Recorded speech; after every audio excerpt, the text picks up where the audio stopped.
નમસ્કાર, હું હર્ષ અટવાણીયા ન્યૂઝ ગુજરાતમાં આપનું સ્વાગત છે। સમાચારની શરૂઆત સુરત શહેરના પોસ્ટ વિસ્તારમાં વેસુમાં એક પરિવારે સામૂહિક આત્મહત્યાનો પ્રયાસ કર્યો હતો અને સાથે હેપી એલિગન્સ બિલ્ડિંગમાં એક પતિ પત્ની અને તેમની બે માસૂમ પુત્રીઓએ ઝેરી દવા પીધી અને ઘટનાની જાણ થતાં તેમને હોસ્પિટલ તાત્કાલિક લઈ જવામાં આવ્યા હતા। પતિ પત્ની અને એક પુત્રીનું સારવાર દરમિયાન મૃત્યુ થયું, જ્યારે બીજી પુત્રીનો બચાવ થયો છે અને પુત્રીઓની ઉંમર 5 થી 7 વર્ષ હોવાનું અનુમાન છે। પ્રાથમિક માહિતી અનુસાર પોલીસને ત્રણેય પાનાની સુસાઇડ નોટ મળી આવી છે।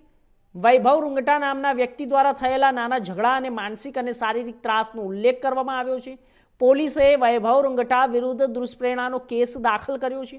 એવો આરોપ છે કે વૈભવ થોડા દિવસો પહેલા મહિલાના પતિનું ક્રેડિટ કાર્ડ અને તેની મોપેડ પણ લઈ ગયો, કબજે કરી લીધી। વેસુ પોલીસે ઘટના સ્થળે પહોંચી અને ઘટના સ્થળેથી સુસાઇડ નોટ અને અન્ય પુરાવા કબજે કર્યા અને તપાસ ચાલુ છે અને પરિવારના પડોશીઓ પણ ઘટના અંગે નિવેદન આપી રહ્યા છે। સાંજે વેસુ પોલીસ સ્ટેશન એક જાણકારી મળી કે હેપી એલિગન્સ નામની એક બિલ્ડિંગ છે વેસુ વિસ્તારમાં, એમાં એક પરિવારે ઝેરી દવા પી અને આપઘાતનો પ્રયાસ કરેલ છે। પોલીસ સ્થાનિકે પહોંચતા બાલમુકુંદ નામના જે ખેતાન નામના વ્યક્તિ છે એ સ્થળ પર મરણ ગયેલ હતા અને 108 દ્વારા એને પુષ્ટિ કરવામાં આવેલ। બાદ એમની પત્ની જે છે પ્રિયંકાબેન અને ભવ્યા અને પાથવી નામના બે બાળકીઓ છે એમને દવાખાને એડમિટ કરવામાં આવેલા હતા, જે પૈકી પણ પ્રિયંકાબેન અને મોટી દીકરીનું આજે સવારે અવસાન થઈ ગયેલું છે અને આ બાબતે અમે વેસુ પોલીસ સ્ટેશનમાં વૈભવ રૂંગટા નામના એક વ્યક્તિ જે છે એમની વિરુદ્ધમાં ગુનો દાખલ કરેલો છે, જેમના ત્રાસથી આપઘાત કરેલો છે એવી એક સુસાઇડ નોટ એમના પરિવારજનોને મળેલી છે। એના આધારે અમે એના વિરુદ્ધમાં ગુનો દાખલ કરેલ છે અને હાલ તપાસ ચાલુ છે।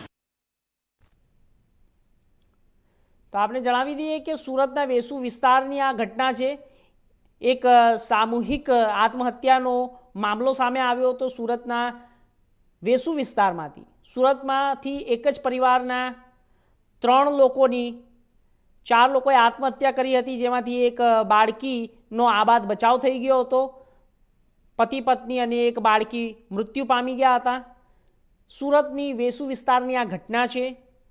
કયા કારણોસર આ આત્મહત્યા સામૂહિક આત્મહત્યા કરવામાં આવી હતી તેનો હજુ ખુલાસો થવાનો બાકી છે। તો સુરતના એક પરિવાર સામૂહિક આત્મહત્યાના સંપડાઈ ગયું હતું। તમામ અત્યારે હાલ તપાસ ચાલી રહી છે। તો સુરતના વેસુ વિસ્તારની આ ઘટના છે અને આ વિસ્તારની અંદર અત્યારે હાલ તેમના આસપાસના લોકો પણ નિવેદનો આપી રહ્યા છે અને તમામ માહિતીઓ પણ સામે આવી રહી છે। આ સાથે સામૂહિક આત્મહત્યાનો પ્રયાસ પતિ પત્ની અને તેમની બે માસૂમ પુત્રીઓએ ઝેરી દવા પીને આત્મહત્યા કરી હતી, જેમાંથી જ્યારે એક પુત્રીનો આબાદ બચાવ થયો છે અને અત્યારે હાલ પોલીસ તે તમામ તપાસ કરી રહી છે। સામૂહિક આત્મહત્યાનો પ્રયાસ હતો। મામલો સુરતના વેસુ વિસ્તારનો છે।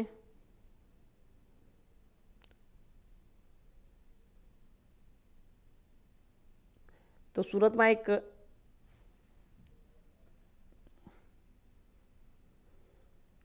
સુરતના વેસુ વિસ્તારની આ ઘટના હતી। હવે આ ઘટનાની અંદર નવા ખુલાસાઓ થઈ રહ્યા છે, વળાંક આવી રહ્યા છે।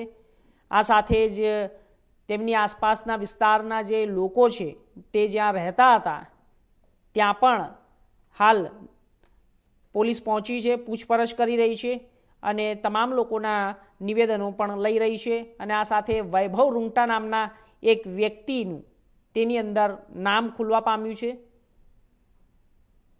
વેસુ વિસ્તારનો આ કિસ્સો છે। સુરતના વેસુ વિસ્તારમાંથી આ ઘટના સામે આવી હતી। તો સાથે સાથે હાલ વૈભવ રૂંગટા જે અત્યારે સુસાઇડ નોટની અંદર જેના નામનો ઉલ્લેખ કરાયો છે, પોલીસ તેના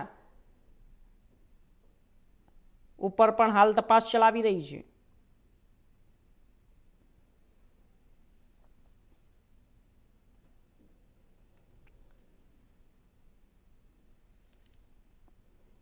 તો આપને જણાવી દઈએ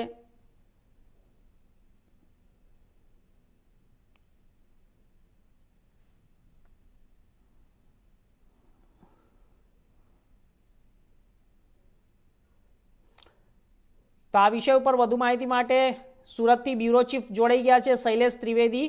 તો શૈલેષ ત્રિવેદી માહિતી આપશે. શૈલેષ, શું છે આખી આ ઘટના જ્યારે એક હસતો ખેલતો પરિવાર સામૂહિક આત્મહત્યાના કેસમાં સંપડાઈ ગયો અને જ્યારે બે દીકરીઓએ અને સાથે પતિ પત્નીએ ઝેરી દવા પી લીધી અને જેમાંથી એક દીકરીનો આબાદ બચાવ થયો છે અને સાથે અત્યારે એક વૈભવ રૂંગટા નામના વ્યક્તિનું નામનો ખુલાસો થયો છે, શું સામે આવ્યું છે તપાસમાં ખુલીને શૈલેષ? એક વ્યક્તિ છે જે હેપી એલિગન્સ વેસુ વિસ્તારમાં રહેતો હતો અને ઘરે બેસીને જ પોતાનો કામ ધંધો કરતો હતો અને તેણે કેટલાક લોકો પાસેથી રૂપિયા લીધા હતા. તે પૈકીનો એક વૈભવ રૂંગટા નામનો વ્યક્તિ છે તેની પાસેથી તેણે રકમ લીધી હતી અને એ રકમ પાછી આપવાના મુદ્દે તેની પર ખૂબ જ ત્રાસ ગુજારવામાં આવતો હતો. જે બાલમુકુંદ ખેતાન નામનો વ્યક્તિ છે તેમના ગાડી અને ક્રેડિટ કાર્ડ પણ આ વૈભવ રૂંગટાએ પડાવી દીધા હતા અને જે ક્રેડિટ કાર્ડ છે એમાંથી પણ તેનો ઉપયોગ કરી અને આર્થિક રીતે આને મરનાર જે બાલમુકુંદ છે તેને ખૂબ ત્રાસ આપવામાં આવતો હતો ને તેને લઈને બાલમુકુંદે પોતાની પત્ની અને બે બાળકીઓ સાથે ઝેરી દવા પીને આપઘાત કરી લીધો હતો. સમગ્ર મામલામાં 3 પાનાની સુસાઇડ નોટ પોલીસને મળી છે અને પોલીસે એના આધારે વૈભવ રૂંગટા સામે ગુનો નોંધી હાલ તપાસ શરૂ કરી છે. આ બાલમુકુંદ ખેતાન જે છે એ મૂળ બિહારનો વતની હોવાની વિગતો હાલ સામે આવી રહી છે. જી શૈલેષ, તો અવારનવાર આવી સુરતની અંદરથી પણ આવી ઘટનાઓ સામે આવી રહી છે.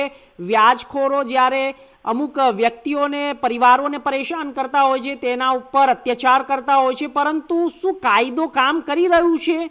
કારણ કે આમાં તો એક આખું પરિવાર ઉજળી ગયું છે શૈલેષ. કારણ કે જો વાત કરવામાં આવે તો બે દીકરી સાથે પતિ પત્નીએ પણ ઝેરી દવા પીધી અને એક દીકરીનો આબાદ બચાવ થયો છે, પરંતુ ક્યાંક ને ક્યાંક આ એક ઘટના ખૂબ મોટું રૂપ લઈ રહ્યું છે અને સાથે જે વૈભવ રૂંગટા નામનો જે આ આરોપી છે તેનો ઉલ્લેખ થયો છે, જે હિસ્ટ્રીની અંદર જે દર્જ થયેલું છે કે તેનું નામ લખાયેલું છે, એની સાથે જ તે પેલું જે સુસાઇડ નોટ છે, સુસાઇડ નોટમાં જે લખવામાં આવ્યું છે તેનું નામ, તો તેની પાછળના જે ખુલાસા થઈ રહ્યા છે શું છે આ બધી વસ્તુ?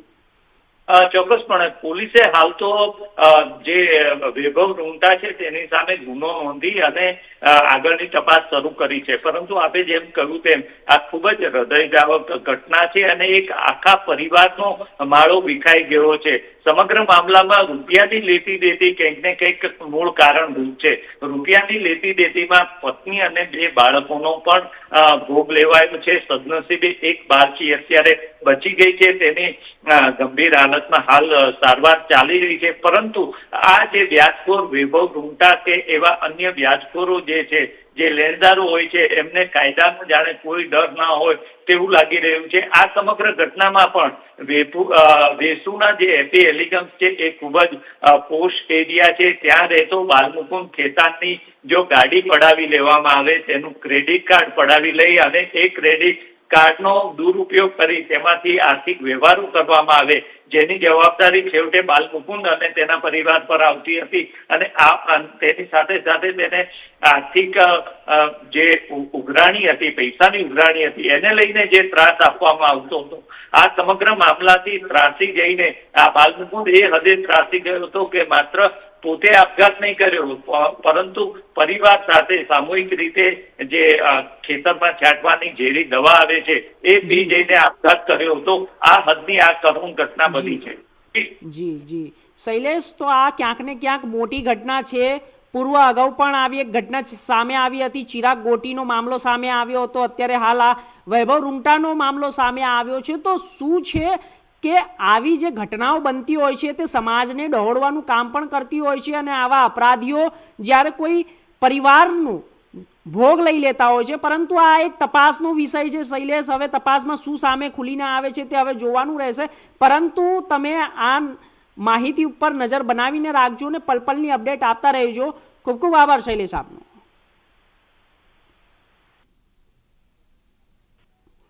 તો આપણે જોયું કે જાણે સુરતની અંદર એક પરિવારે સામૂહિક આત્મહત્યા કરી લીધી હતી. કેસ થોડો જૂનો છે, પરંતુ આપને જણાવી દઈએ કે